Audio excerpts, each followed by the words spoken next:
옆에 있는 분들이 여러분의 기대를 만족시켜주고 있으십니까? 기대에 만족입니까? 이건 좋은데 저건 안 좋아. 이렇게 하든지. 자꾸 우리 모든 사람들은 그렇잖아요. 오늘 우리는 히브리서 기자가 예수 그리스도를 설명을 할 때 예수가 어떤 분이냐 하는 얘기. 그러므로 우리에게 큰 대제사장이 계시니, 우리에게 큰 대제사장이 계신다는 표현. 그리고 15절에서는 우리에게 있는 대제사장은, 우리에게 있는 이분이 누군가? 예수 그리스도는 우리에게 있는 예수다 하는 사실, 오늘 이 부분을 함께 생각하기를 원합니다. 오늘 특별히 어린이 주일입니다. 우리가 첫째로는 우리에게 있는 예수 때문에 내가 어떤 은혜를 받고 있는가를 알고 그 예수 때문에 누리는 그 복을 제대로 누리는 사람이 되는 것, 이것은 우리 신앙에 있어서 너무나 소중한 부분입니다. 그 다음에 또 우리는 특별히 어린이 주일을 통해서 우리가, 지금 이 자리에는 어린아이가 한두 명밖에 없습니다. 전부 어른들인데, 그럼 어린이 주일날 어른들이 다시 한번 생각해야 될 부분이 뭐겠습니까? 입장을 바꿔놓고 어린아이에게 나는 어른으로서 어떤 어른으로서 어린아이와 함께 있는가? 오늘 우리가 이것을 한번 잘 생각을 해야 합니다. 이걸 우리 스스로 한번 적용을 해야 합니다. 이 사고를 통해서 어떤 방송사 앵커가 하는 그런 멘트를 들었습니다. 그 학생들에게, 우리 어른들이 지켜주지 못해서 너무 미안합니다. 앵커가 그런 발언을 하는 걸 보면서, 뭔가 이 어른이라면 뭔가 힘 있는 자가 되고 지켜주고 보호하고 뭔가를 해줘야 되는데 그걸 못하면 참 큰일이겠구나 하는 생각입니다. 다행스럽게 우리에게 있는 예수 그리스도는 결코 부족함이 없으신 분이십니다. 그래서 오늘 이 말씀을 통해서 첫째는 우리에게 계신 예수 때문에 우리가 어떤 복을 누리고 있는가, 우리가 이 예수와 어떻게 함께 할 수 있는가를 한번 생각해야 되고, 또 이제 어른의 입장에서는 우리 주변에 있는 아이들에게 내가 어떤 어른으로서 그들과 함께 있을 수 있을까, 이 부분에 대해서 우리가 한번 우리의 삶에 한번 적용을 해야 합니다. 그래서 예수가 우리에게 계신다, 우리에게 있는 대제사장, 우리에게 있는 대제사장, 이것을 우리는 분명히 확인해야 됩니다. 이거 우리가 말씀을 듣기 전에 먼저 자신에게 확인부터 해야 됩니다. 여러분에게는 예수님이 계십니까? 예수가 계신지 안 계신지 모르겠다 그러면 오늘 이 설교가 별 의미가 없습니다. 우리에게 예수 그리스도가 살아 계시느냐 이거예요. 우리 중에 예수 그리스도가 우리와 함께 계시느냐. 오늘 우리는 이것에 대한 분명한 확신을 가져야 됩니다. 예수, 근데 교회는 다니는데, 예수가 있는지 없는지 잘 모르겠다.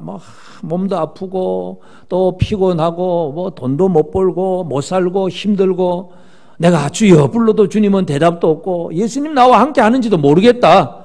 솔직히 그러신 분 없어요? 우리에게 있는 예수는 우리가 그 사실을 믿어야 됩니다. 그것을 믿는 삶이 이제 우리에게 있는 예수를 발견하는 생활인데, 그러면 우리에게 예수께서 계신다는 것, 예수가 우리에게 있으면 그것이 우리에게 무엇으로 나타나냐 하면 제일 첫 번째는 우리는 담대함을 얻을 수 있습니다. 예수님은 분명히 제자들에게 약속을 하셨습니다. 하늘로 올라가시면서 예수님은 마태복음 28장 20절에 내가 너에게 분부한 모든 것을 가르쳐 지키게 하라. 볼지어다 내가 세상 끝날까지 너희와 항상 함께 있으리라. 항상 함께 있으리라. 예수님의 약속입니다. 여러분, 사람들은요, 약속을 해도 사람은 못 지킬 경우가 너무 많잖아요. 다음에 봅시다. 그걸 못 보고 끝날 많아요. 내가 너와 함께 있겠다 했지만 어떤 사정상 또는 내가 약해서 못할 경우도 참 많습니다. 그러나 하나님이신 예수 그리스도는 내가 너와 항상 함께 있으리라고 약속했으면 그것이 그대로 이루어집니다. 그러니까 히브리서 기자는 그 사실을 지금 강조하고 있는 거예요. 그래서 이 함께 있다는 얘기, 이 함께 있으면 결국 우리에게 어떤 은혜가 있느냐 하는 것을 기억할 필요가 있는데, 신명기 31장 23절에 보면 여호와께서 또 눈의 아들 여호수아에게 명령하여 이르시되 너는 이스라엘 자손들을 인도하여 내가 그들에게 맹세한 땅으로 들어가게 하리니 강하고 담대하라 내가 너와 함께 하리라 하시니라. 강하고 담대하라 내가 너와 함께 하리라. 같이 하십시다. 강하고 담대하라 내가 너와 함께 하리라. 옆 사람에게 그 얘기를 한번 해줍시다. 강하고 담대해라. 내가 너와 함께 하리라. 옆 사람이 그 말 해주면서 좀 뭔가 좀 필이 꽂힙니까? 내가 너와 함께 할 테니까 강하고 담대해라. 우리 사람은요, 아무리 해줘도요, 립 서비스는 될 수 있을런지 몰라도 그게 별로 완벽하지를 못합니다. 조금은 할 수 있겠죠. 그러나 하나님은 그렇게 말씀하실 수 있습니다. 하나님은 모세의 후계자인 여호수아에게 내가 너와 함께 하리라. 강하고 담대해라. 여러분, 함께함을 안다면 그 함께함을 입은 사람의 특징이 뭐냐? 강하고 담대함입니다. 예수님 나와 함께 하신다는 사실을 믿으십니까? 이게 믿어진다면 우리의 삶은 강하고 담대함입니다. 여러분, 강하십니까? 강하십니까? 이 대답 아멘이 잘 안 나오네. 담대하십니까? 그렇게 되었으면 좋겠습니까? 그러면 아직도 하나님이 함께 하시지 않는다는 얘기인데, 이미 주님은 우리와 함께 하신다고 분명히 약속을 하셨어요. 예수의 제자들에게는 내가 항상 세상 끝날까지 너희와 항상 함께 있으리라고 분명히 약속을 하셨습니다. 그렇다면 우리의 삶은 강하고 담대함이 특징이 되어야 됩니다. 그런데 우리가 아직도 여전히 강하고 담대함이 없다면 예수의 함께 하심을 잘 모르는 거죠.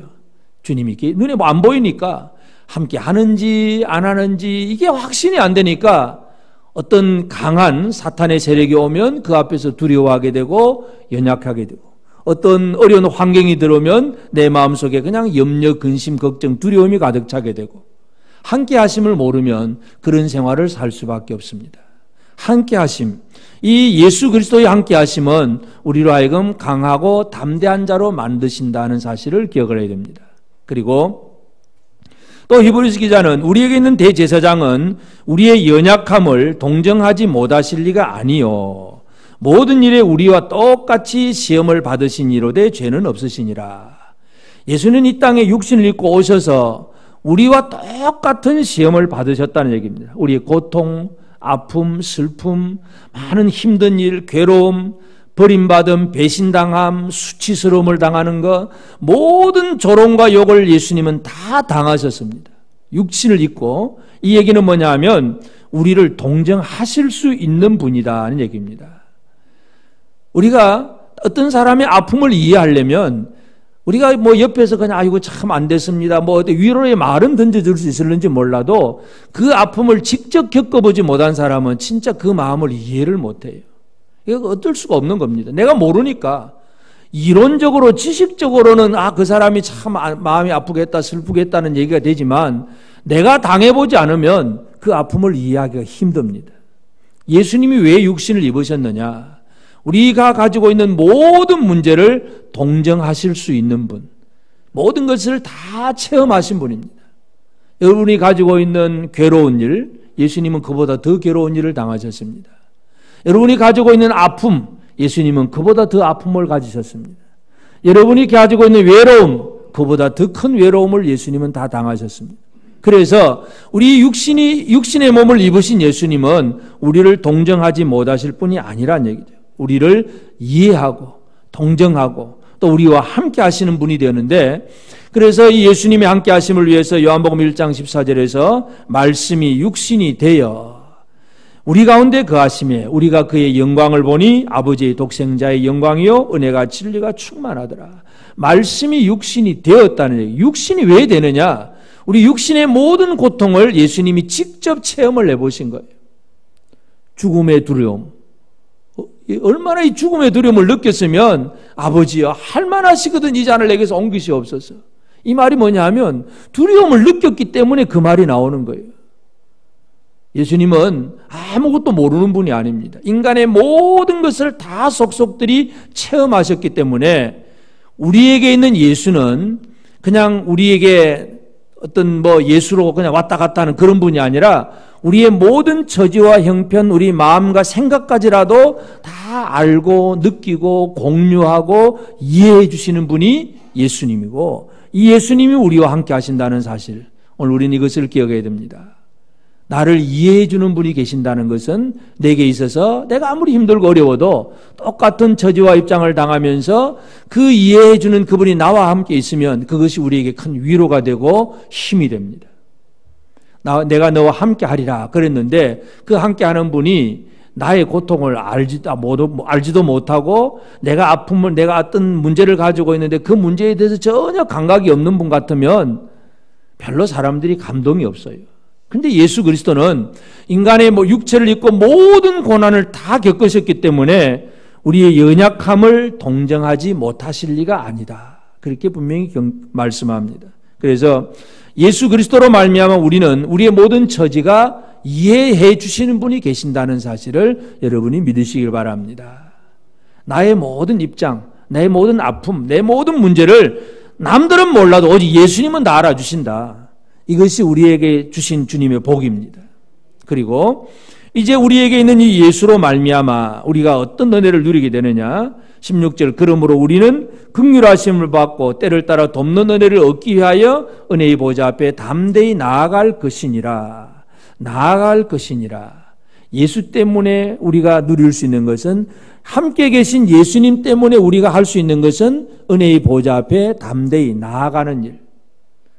여러분 지금 좋고 나쁘고 상관없이 대통령의 청와대에 가서 대통령 좀 만나자 그러면 만나집니까? 만나집니까? 안 만나집니까? 묵상하면 만나집니까? 눈 뜨고 묵상하지 말고. 왜 어떻게 하면 만날 수 있을까요? 대통령을 어떻게 하면 만날 수 있습니까? 여기는 뭔가 절차가 필요합니다. 신청을 하고 또 신원조회도 하고 조사를 하고 들어가기 전에 또 교육도 받고 그 여러 절차를 거쳐서 결국은 대통령을 만날 수는 있습니다. 그런데 결국 그 얘기는 뭐냐면 그 중간에 누군가가 필요하다는 얘기예요. 필요하다. 예수는 어떤 분이냐? 예수가 우리와 함께 계심으로 은혜의 보좌, 하나님의 보좌 앞으로 우리가 나아갈 수 있는, 그것이 바로 예수 때문에 우리가 누릴 수 있는 복입니다. 여러분, 은혜의 보좌라고 하는 것, 그냥 영광스러운 보좌, 높은 보좌 이런 정도의 개념이 아니라 은혜의 보좌라는 그 의미를 우리가 기억을 해야 됩니다. 은혜라고 하는 것은 우리가 잘 알다시피 거저 주시는 선물입니다. 우리가 죄가 있으면 용서해 주시는 것이고, 해놓은 어떤 행위와 공로도 없는데도 불구하고 사랑해 주시고 그저 받아주시고 함께해 주시는, 이것이 바로 주의 은혜라고 하는 것입니다. 오늘 우리는 은혜의 보좌 앞에 사람들이 나가지 않으면 구원의 기쁨도 없고 이 하나님 주신 그 어떤 힘과 능력도 체험할 수가 없습니다. 은혜의 보좌에서는 우리가 뭔가 해놓은 걸 가지고 나가는 것이 아니라 아무것도 없는데도 불구하고, 내가 여전히 죄인의 몸인데도 불구하고 은혜의 보좌 앞에 가서는 용서도 있고 구원도 있고 함께함도 있고 기쁨도 있습니다. 예수 그리스도는 그렇기 때문에 오늘 우리를 은혜의 보좌 앞으로 나아가게 하시는 분입니다. 에베소서 2장 18절에 이는 그로 말미암아 우리 둘이 한 성령 안에서 아버지께 나아감을 얻게 하려 하심이라. 그로 말미암아, 예수로 말미암아 우리 둘이 한 성령 안에서 아버지 앞에 나아갑니다. 옆 사람하고 우리 둘입니다. 물론 이 성경에서는 유대인과 이방인 다 포함할 수 있겠지만 우리의 삶에 적용을 해보면서, 자, 옆 사람하고 한번 쳐다보면서 우리 둘이 한 성령 안에서 그로 말미암아, 예수로 말미암아 아버지께 나간다. 여러분, 우리 성도들이, 믿음의 형제들이 혼자 나가는 게 아니에요. 혼자 나가는 사람은 그냥 자기 잘한다고 열심히 애를 쓰지만 그 별 의미가 없습니다. 우리 둘이 예수가 어디에 계십니까? 누구에게 계십니까? 우리에게 있는, 이 우리라고 하는 단어를 잘 사용을 하셔야 됩니다. 옆 사람 쳐다보면서 눈동자를 마주치면서 우리 둘이 한 성령 안에서 예수로 말미암아 아버지께 나아간다. 예수가 없으면 나갈 수 없다 그 얘기입니다. 그래서 예수가 우리와 함께 계신다는 얘기는 우리들이 아버지 앞에, 은혜의 보좌 앞에 나아갈 수 있는 길이 열려졌다는 것입니다. 이게 바로 우리에게 계신 예수님의 의미입니다. 그러면 우리에게 있는 예수가 어떤 분인가, 이걸 또 우리가 잘 생각을 해야 됩니다. 왜냐하면 우리 중에 계신 예수가 뭐 별 힘도 없고 또 우리를 뭐 이해하지도 못하고 나와 별 상관이 없는 분이 뭐 옆에서 함께 있다 그러면 그 별 의미가 없잖아요. 여러분 전철 타고 가는데 옆에서 옆 사람이 누가 앉았는데 뭐 특별한 관계가 있으십니까? 별 의미가 없잖아요. 그냥 같은 차 타고 가다 보니까 그냥 같이 옆자리에 앉아가는 것이지 별 의미가 없어요. 그럼 우리에게 계신 예수는 나에게 어떤 분이 되느냐, 이것을 깨닫는 것이 가장 중요합니다. 그래서 우리에게 큰 대제사장이 계시니, 우리에게 큰 대제사장이 계신다. 히브리서 기자는 그 얘기를 합니다. 대제사장, 제사장의 역할은 하나님과 사람 사이의 중보자의 역할입니다. 중보자. A와 B가 예를 들어서 갈등을 하고 서로 싸우고 막 분쟁하고 서로 나눠졌다. 그러면 이제 이 둘을 어떻게 하면 화목시킬 수가 있겠습니까? 둘이서는 결코 서로 돌아서지 않습니다. 그럼 어떻게 하면 될까요? 중간에 누군가 끼어서 이 사람도 설득을 하고 저 사람도 또 마음을 돌이키고 많은 활동을 통해서 결국은 화평케 하는 것. 이 사이에 끼어서 역할을 하는 것이 바로 중보자입니다. 그러면 거룩하신 하나님과 죄인된 사람, 인간과 하나님 사이에는 또 마찬가지 가로막혀 있어요. 거룩하신 하나님 앞에 부정한 인간은 나아갈 수가 없습니다. 하나님의 거룩하심 앞에 사람들은 나아가면 죽습니다.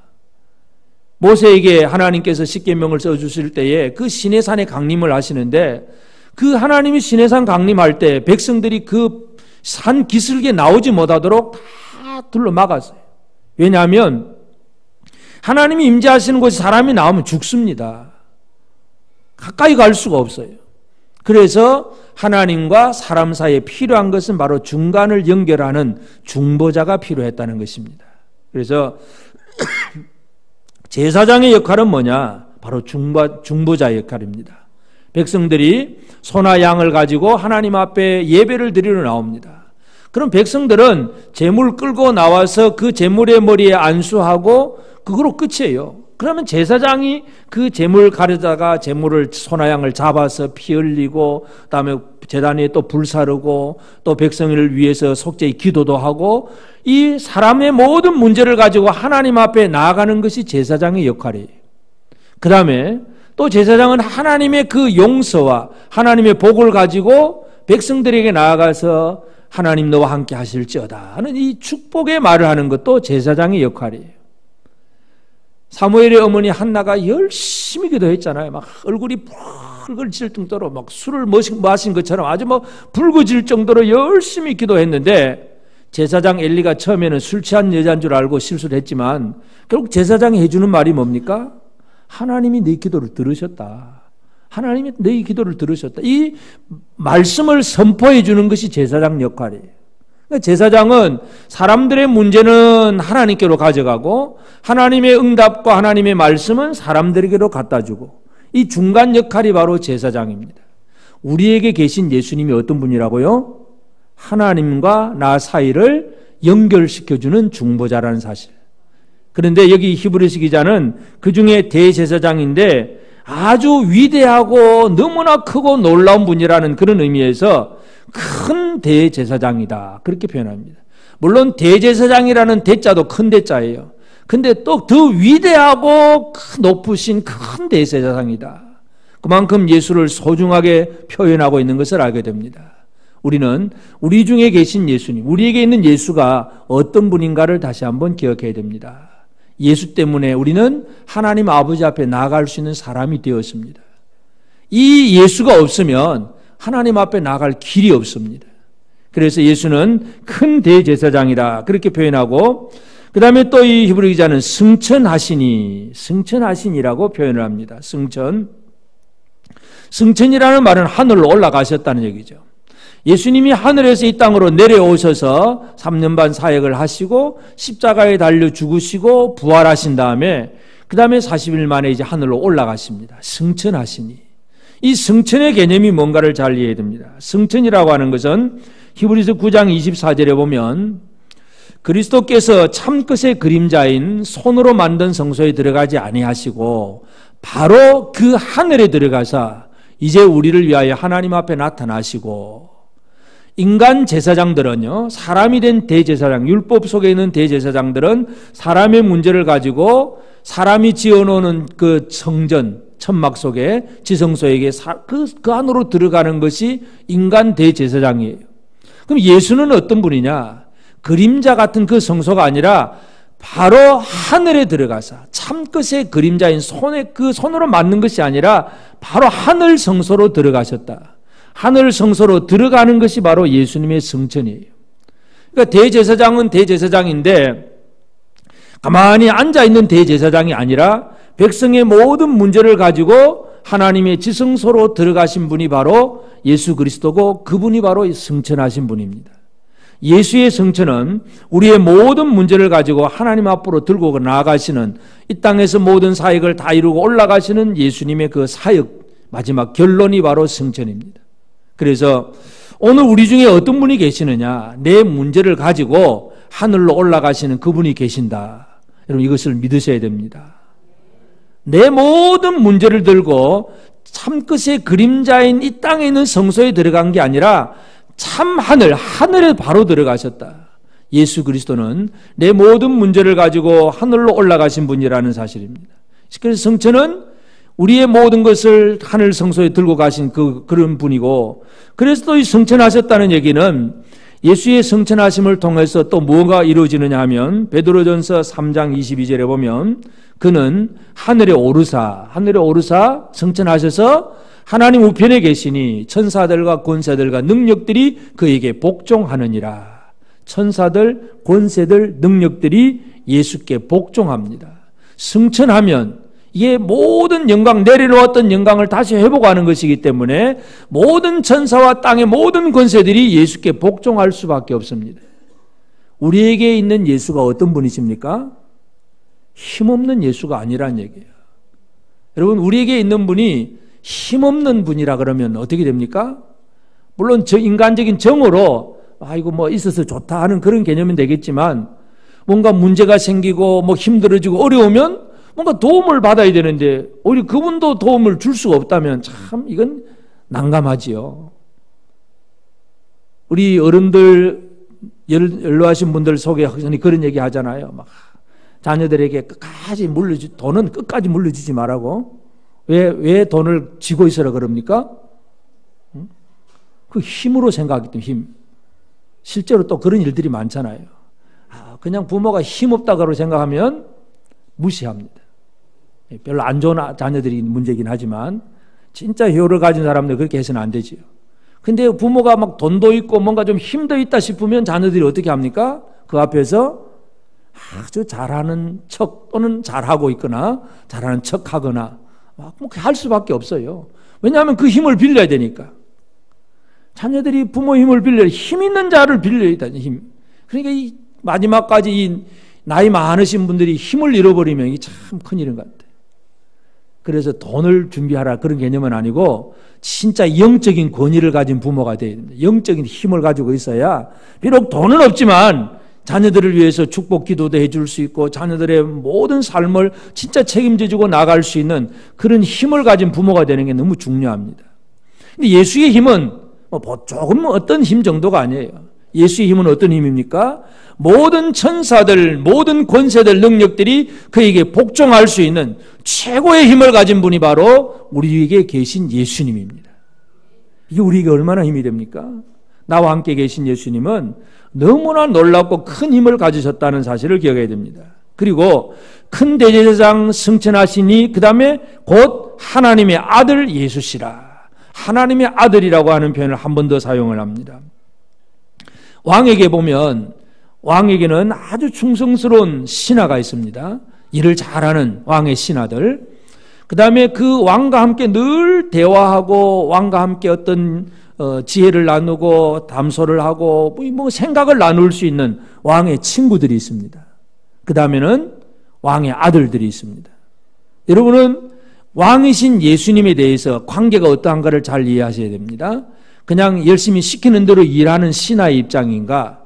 뭔가 생각을 나눌 수 있는 친구 관계인가? 아니면 모든 걸 물려받을 수 있는 아들의 관계인가? 하나님 아버지하고는 여러분 어떤 관계십니까? 아들이십니까? 이 아들이라고 하는 게 얼마나 귀한 일인지 몰라요. 하나님의 아들 예수시라. 우리 이미 생각했던 히브리 1장 2절에서 이 모든 날 마지막에는 아들을 통하여 우리에게 말씀하셨으니 이 아들을 만유의 상속자로 세우시고, 아들은 만유의 상속자예요. 이 세상의 모든 걸 다 상속받으실 수 있는 분이 하나님의 아들이시라는 얘기예요.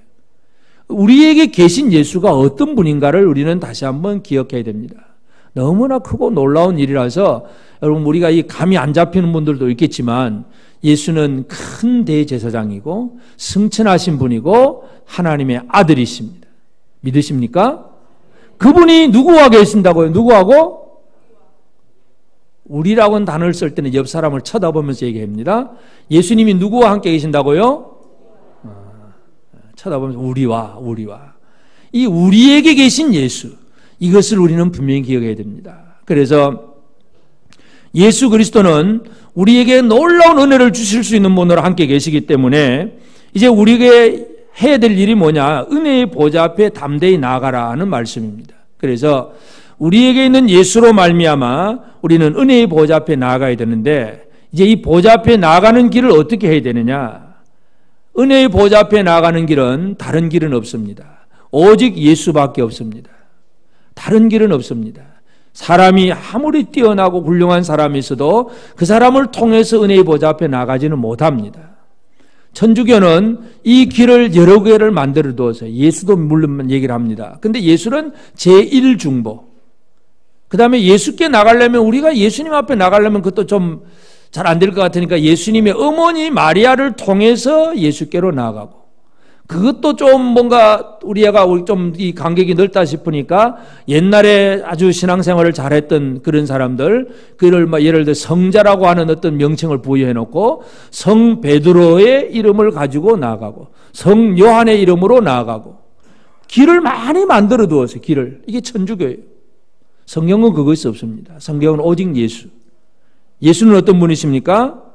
요한복음 14장 6절에 예수께서 가라사대 내가 곧 길이요 진리요 생명이니 나로 말미암지 않고는 아버지께로 올 자가 없느니라. 오직 한 길밖에 없습니다. 길은 하나밖에 없습니다. 이단들이 왜 이단입니까? 결국은 그 결론에 가보면 처음에는 그럴듯한 말을 해요. 그래서 결국 넘어가는데 마지막 결론을 가보니까 신천지 가니까 이만희가 보이사 성령이고 자기가 예수고, 전부 이단들은 전부 자기가 자기 교주 중심이 교주 중심. 예수가 아니에요. 예수가 아니라. 그래서 그건 이단이 되는 것이고 지옥 갈 자식들이 되는 겁니다. 구원파가 왜 이단이냐? 유병헌이 하는 말이면 모든 게 다 통하는 거예요.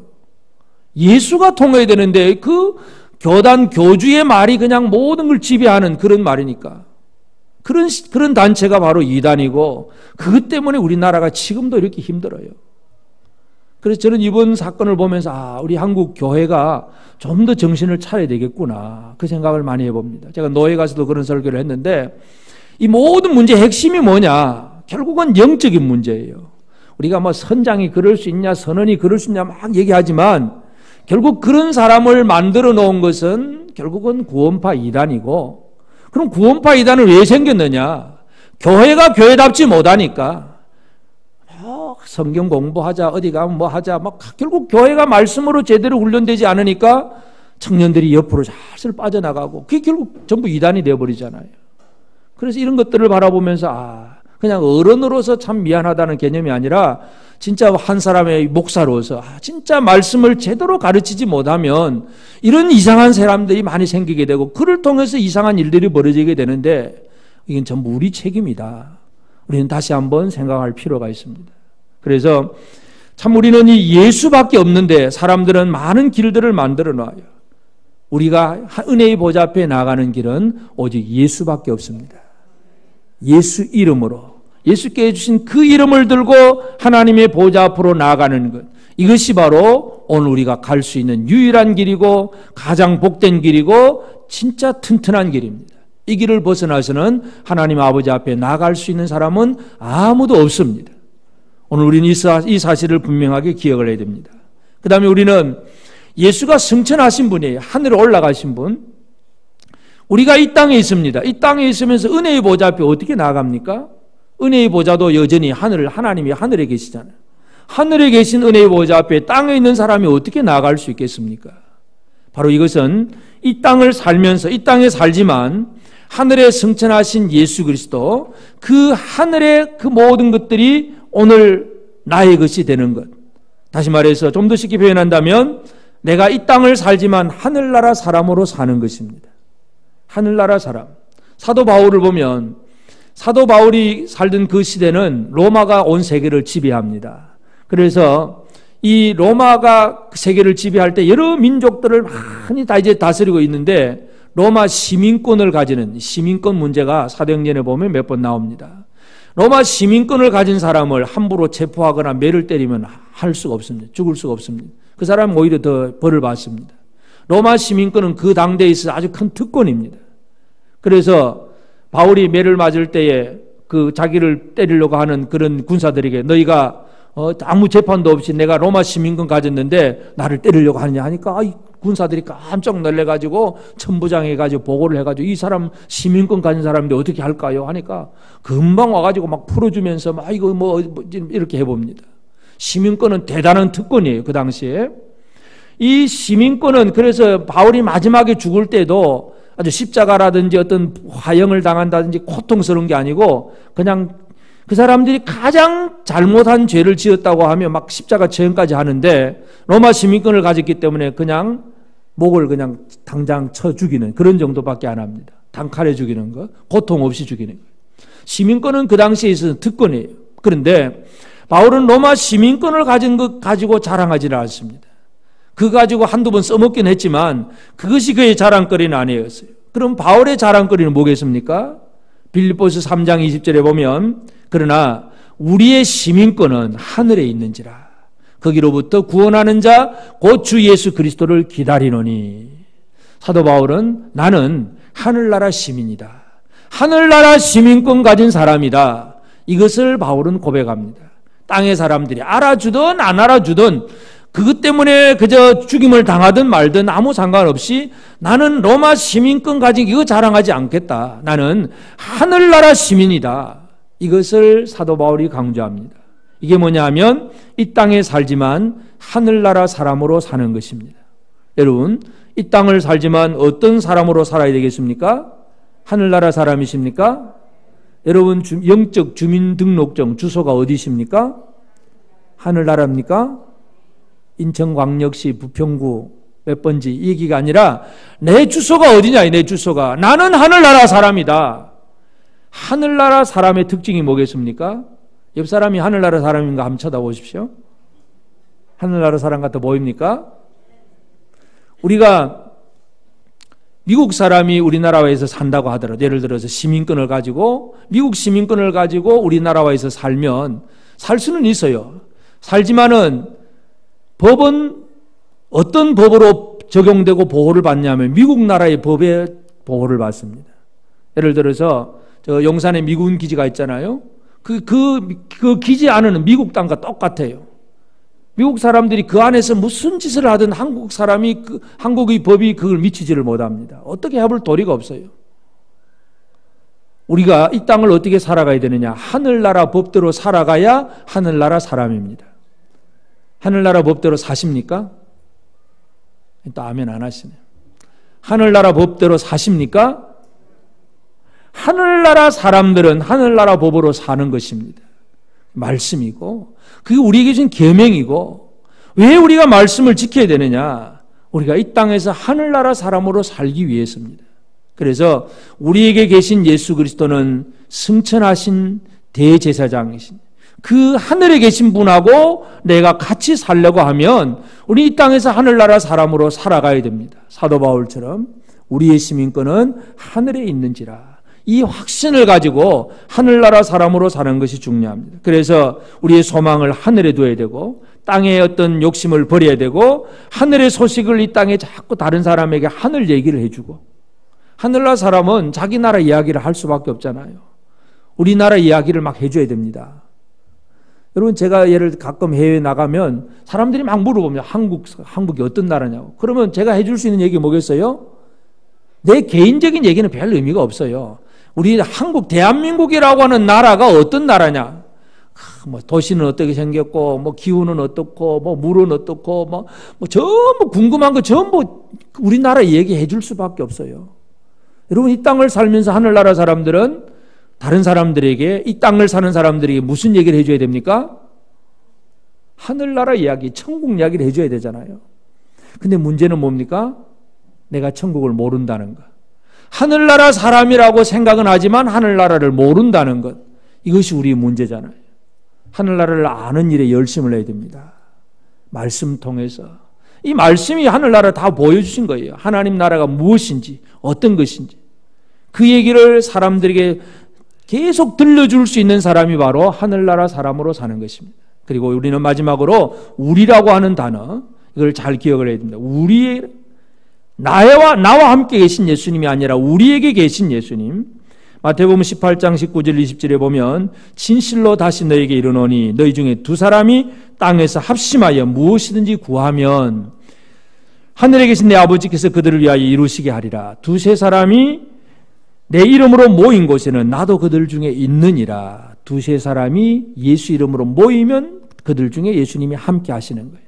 여기서 우리라고 하는 단어를 기억해야 됩니다. 혼자 개인적으로 물론 기도할 수 있습니다. 그러나 진짜 믿음 생활은 우리라고 하는 단어가 이루어질 때에 여기에 진정한 하나님의 은총이 나타나고 함께 하심의 복이 나타납니다. 아무리 개인적으로 뛰어난 어떤 신앙생활을 한다고 해도 형제들과 함께하는 우리라고 하는 이 우리를 제대로 이루지 못하면 우리 중에 계시는 예수의 은혜를 제대로 누릴 수가 없습니다. 예수는 우리 중에 계신 분이다. 우리에게 함께 있는, 우리에게 계신 예수님이라는 사실을 다시 한번 기억하십시다. 옆 사람에게 다시 한번 확인합시다. 우리에게는 예수님이 계십니다. 그러니까 우리에게는, 우리 둘 사이에는, 그 얘기입니다. 우리 둘 사이에는 예수님이 계십니다. 한 번 더. 우리에게 계신 예수로 말미암아 위로와 힘을 얻고 강하고 담대함으로 승리하는 생활을 살면서, 특별히 우리 어린이 주일, 이제 나는 예수님의 그 강하고 담대함처럼 우리에게는 참 복이 되는 것처럼 부모로서 어린아이에게 얼마나 사랑이라든지 어떤 힘이라든지 뭔가 영적인 권위라든지 이런 힘을 가지고 어린아이에게 함께하고 있는가. 힘 있는 어른들이 되시길 바랍니다. 이 어린이 주일을 통해서 힘 있는 어른으로서 어린아이들과 함께하면서 그들을 보호하고 그들을 안전하게 하고 그들을 지켜주는 역할, 이 모든 사명들을 감당하는 우리 모두가 되어지길 바랍니다. 아멘.